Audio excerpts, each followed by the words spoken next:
as I get my seatbelt, I'm checking that it's not frayed or torn. Click it twice.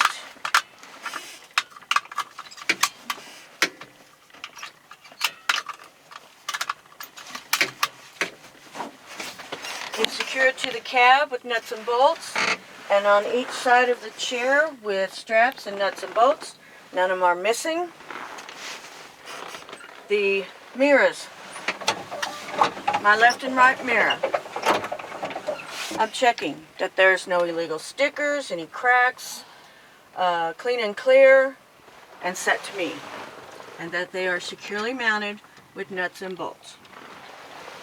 Okay, I'm going to perform a safe start. Clutch in, make sure it's in neutral, brakes are set, turn it on when through, ABS light.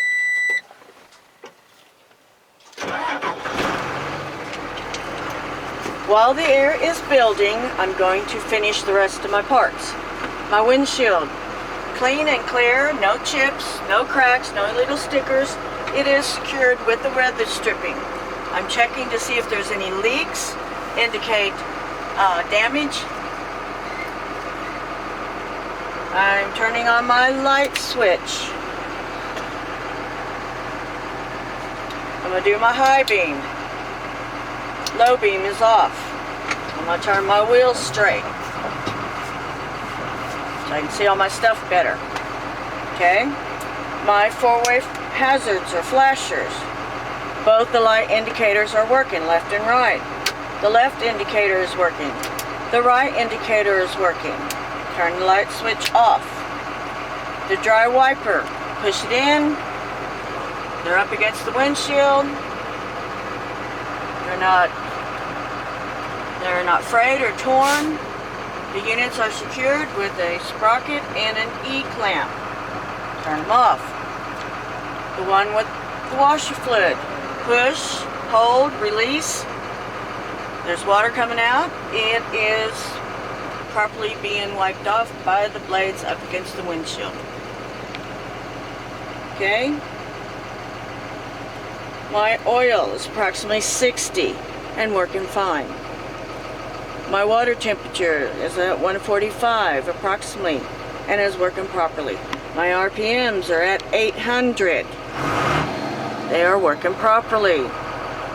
I will check the 5-mile-an-hour service brake test, which is down this brake here, to check my speedometer. My voltage light is not working, but it should say between 12 and 14. I have plenty of fuel for the test.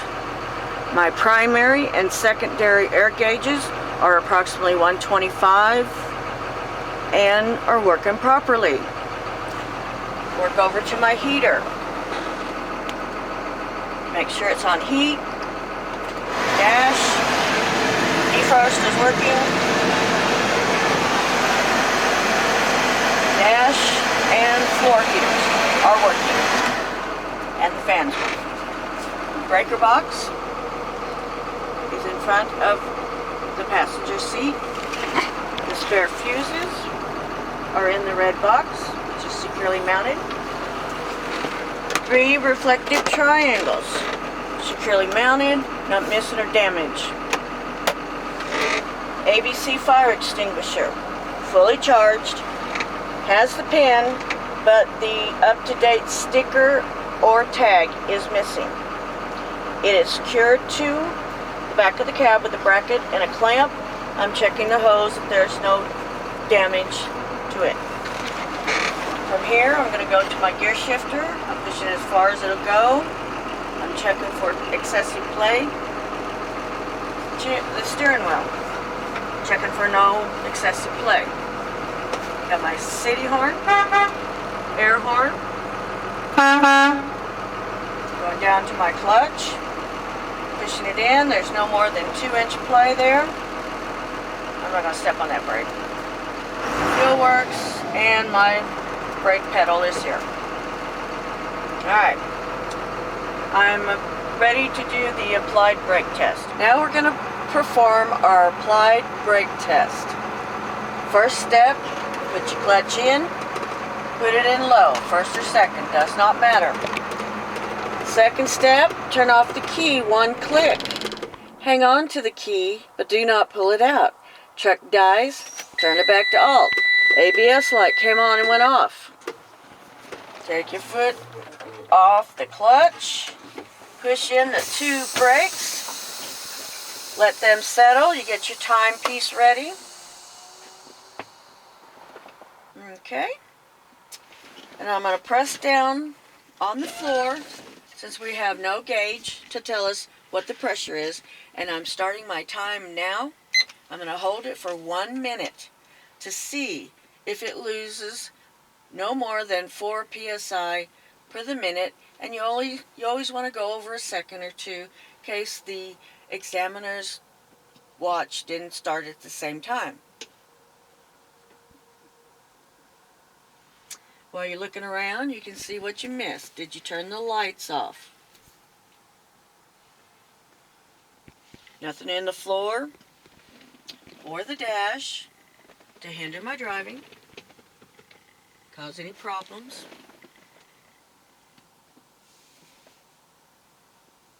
Got my city horn, my air horn. You can honk those at any time. You can also check your heater at any time. Our minute is almost there. And the needle has not moved but 1. And it's 1 minute and 5 seconds. Turn it off. Reset your clock. Now you're going to look for the low air warning light. It should come on approximately there. And it should sound off around 60. You have to pump and make sure that it stays on. Light and buzzer or alarm, whichever you want to use, and approximately 60. Now I'm going to continue fanning until my spring brakes pop out. Sometimes if you don't pump them at a proper pressure, one may come out. The trailer will always be first. And you just keep going until the parking brake comes out. They're both released. Lean over, look at the notches to make sure. Now I'm going to perform a safe start. Clutch in, put it in neutral, and if you did not get the ABS light at the first or second time, I'm going to turn the key off, turn it back on, point it out. If you already got it, you just start the truck. Okay, now to help recover my air, I'm going to raise my RPMs after everything cycles between 12 and 14. 14 is better for this truck. And again, you would check to see if you got everything.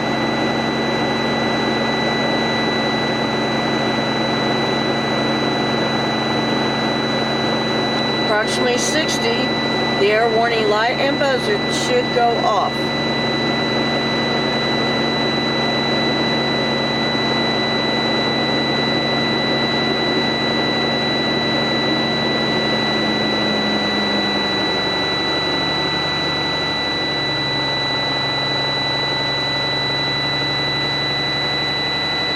And you always go by the primary. Light and buzzer has gone off. You do not take your foot off the fuel. Now between 85 and 100, starting now, it should take no more than 45 seconds to reach 100.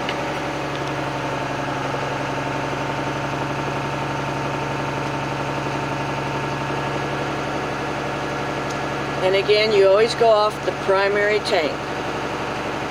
And it has reached 100 in 21 seconds. Now I'm going to continue, roll the window down so you can hear the governor go off.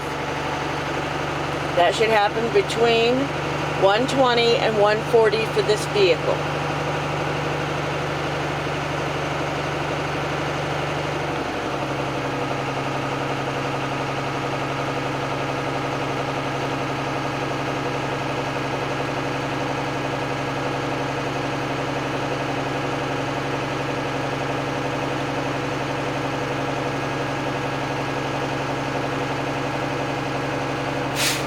And there's the governor. Now we're going to perform the tug test. Clutch in, put it in a low gear, usually second. I'm going to release the tractor, test my trailer brakes. Come off the clutch until you feel it pull, and the motor change. Set the parking brake. I released the trailer, now I'm testing the parking brake. Same way. Pull up on it, feel it pull, and the motor change. Now, put your foot lightly on the brake to keep it from rolling. You release or push in the one that is out. You're going to hold your hands on the side of the steering wheel. You lift up on your clutch, it engages, let go of your brake, finish out on the clutch and brake. Then put it in neutral. Pull out the parking brake that sets both brakes. It did not pull left or right. Sometimes you might have to give it a little fuel to get up to the 5 miles an hour. The wheel did not pull left or right, indicating a brake problem.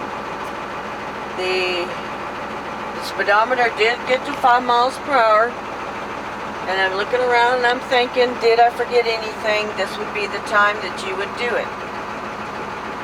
I am now finished with my pre-trip and in-cab inspection and brake check.